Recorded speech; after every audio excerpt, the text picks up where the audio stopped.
Hi guys, my name's June with Terrific Spa, and this is Lucy. She's a cockapoo. We're gonna do like a Bichon type of head with a puppy cut on her. But before we do anything, we have to actually thoroughly brush out the coat. And I wanted to do a video on how to properly brush and comb out tangles and mats in a coat. We actually haven't started on her yet, so this is perfect. I don't know what to expect. If you want to come close, just by looking at it, to the common eye, it doesn't look like there's much tangles or anything to do with it. And actually most people know about the slicker brush here, and if you go through with the slicker brush, it kind of brushes out the top layers, separates the hairs, and you can see it kind of looks a little fluffier. That only takes care of the top layer, and it does get rid of some of the dead hair. But what you really want to do to get down into the coat is use a metal comb like this. And actually, hey guys, it's pretty good. There's no tangles, but that's what you want to do. Let's try to find a tangle. Alrighty, whenever you do catch any kind of tangles here, you don't want to just yank at it. Make sure you hold it at the base and just kind of work it out a little bit. And it usually works out. There we go. Ears. There we go. So when you go through with the slicker brush, kind of breaks up the mats a little bit for you, but it doesn't actually get the tangles out. So you want to go through with the comb, and then you'll start to feel the catches. It catches on the little tangles down deep where the skin is. And then you just work it out gently like this. And it just takes time and patience. And this kind of mat, these little balls here that come out, that come right out, those little balls there, that is the kind of mat that you can actually comb out. It just takes time. Just like that. Linus.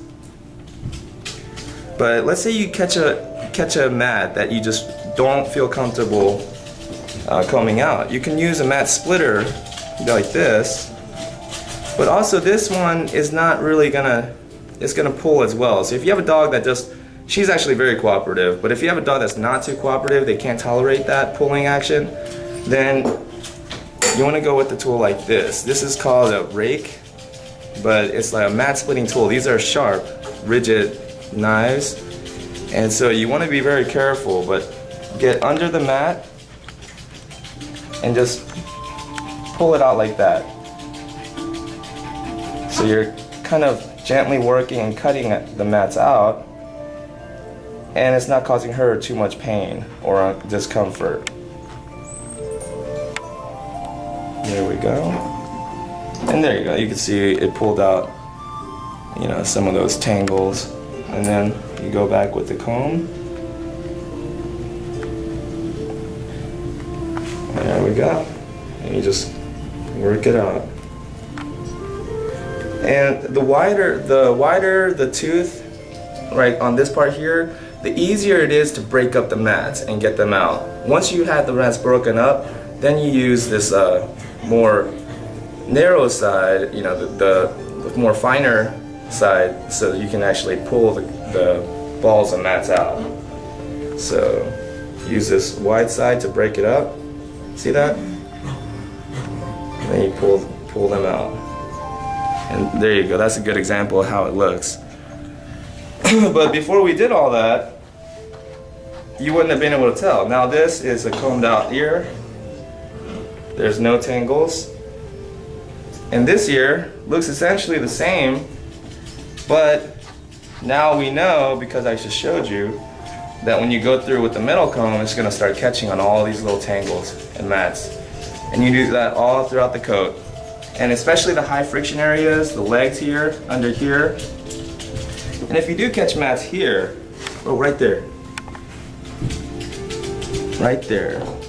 This area, if you have it on the armpit here, it's very sensitive, so you actually want to shave it and not actually yank too much. But these here, we can probably work out.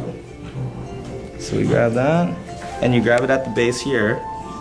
So you use your fingers to hold the skin so it doesn't cause too much discomfort. And there we go. We just split up those balls and we comb it out.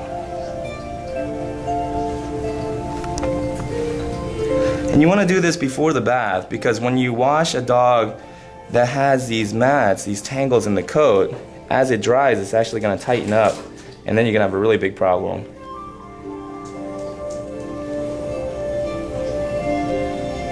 Okay.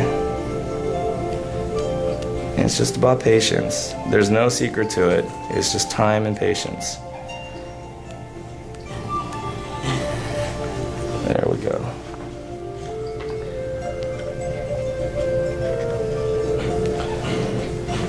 But yeah, that's exactly how you would do it. Now, last thing I want to mention, this is the carding tool. A lot of people call it a Furminator, and a Furminator is actually a carding tool. It's just a fancy name, a great way to market it. But you're also going to pay $40-50 for someone's great idea to call it a Furminator. This here is like about $15, and you can actually detach it and have different sizes. But anyways, this is a great tool to kind of pull out some of that, and actually we've just brushed here, so this will be a better spot. But you want to pull the skin tight a little bit, go through the coat, and what this is going to do is catch some of that dead hair that's still in the pores and pull out all these little fine undercoat hair that's needing to be shed out. So we do this all before the bath, so that way you're working with a clean pore.